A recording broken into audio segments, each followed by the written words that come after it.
Hi, I'm John.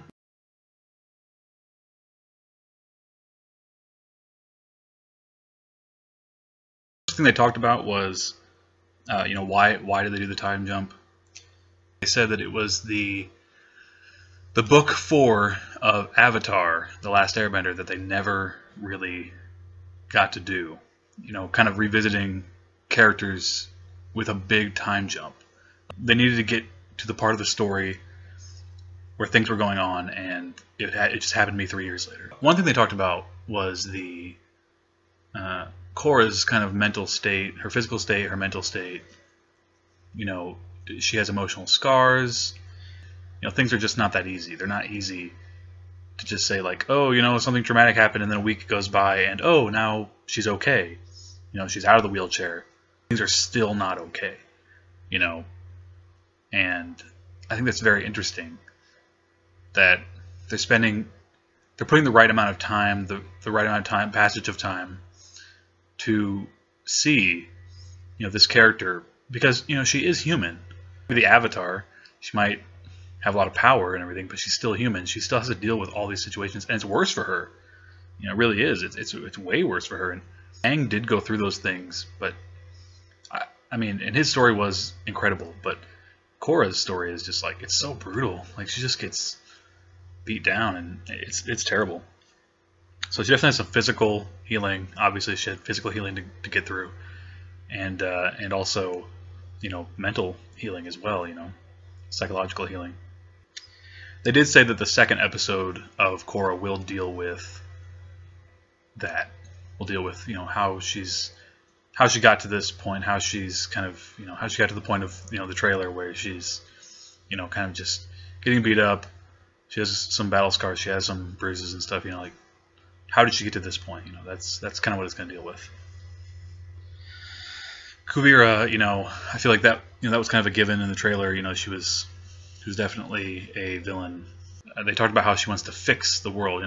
Her ideology is very much based on Su Yin.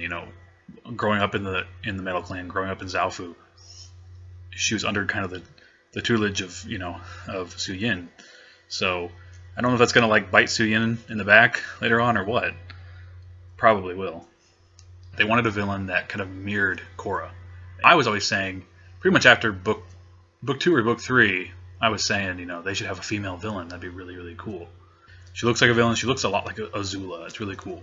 I mean, not a lot like Azula, but she has that same kind of menacing type of glare, that same type of look of like, I could defeat you if I wanted to, so you better do what I tell you to do, type thing. Very similar to Korra, actually. They always talk about, a good character is making bad decisions and bad characters making good decisions.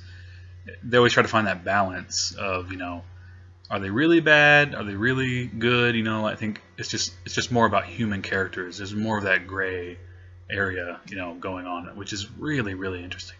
Really, really cool.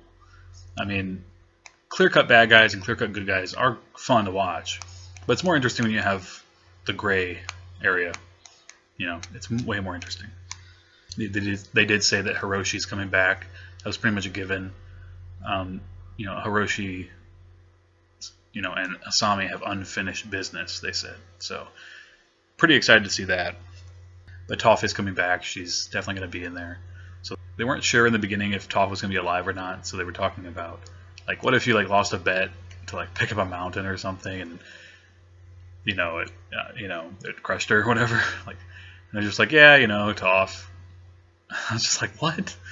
That's so crazy. But Toph will be in the book, obviously. Talk about shipping, again, with the whole not being able to please everybody. No matter what they do, they're never going to win. They're never going to please everybody. Kind of going back to Korra a little bit, they talked about Korra's struggle isn't really necessarily people telling her she's not needed, but it's more of her internal voice telling her that she's not needed. I kind of feel like maybe she's just kind of given up, abandoning being the Avatar. We know from the trailer, 3 years later, she's wandering. She doesn't look like herself. She's not herself. She's definitely struggling with this internal this internal thing. Is she needed? Is she even worthy of being the Avatar? Last thing they talked about was, are they going to make another show after Korra? And they said right now they're not. They have no plans of doing that. But they are open to it. If Mike and Brian are going to do a different show that's not Avatar related, that would be kind of cool. I mean, I definitely would cover that. I definitely would review it. But are they going to do it? Who knows? I hope they do. I hope they try to do something different, because they're just great. And Studio Mirror is phenomenal. And I think they could I think anything they make would be good. So I'd watch anything they make. It's kind of heartbreaking, actually. They talked about how the show just wasn't doing well, that they weren't really that excited to jump into another Avatar series. It's like, Avatar Last Airbender did so well. Personally, I just have to say that, people saying that Legend of Korra is not good is just silly. I mean, it's a very good show.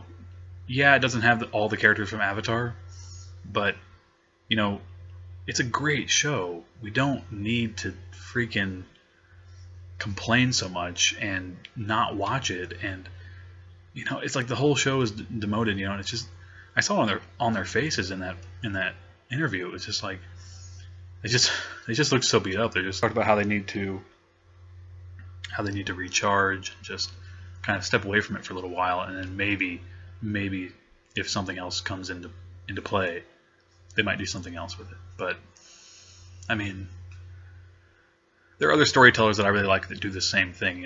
They do something, and then they just have to be like, okay, that's it, we're done.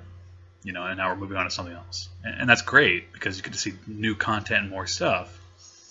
If they decided to work on Avatar for the rest of their lives, I would be okay with that, but I would be worried that they wouldn't have good, fresh content all the time. I mean, how many times can you start a new Avatar without, rehashing the same stuff, So it's kind of a give and take, But on a lighter note, they did say that they are very involved in the comics, and that they will continue being involved in the comics.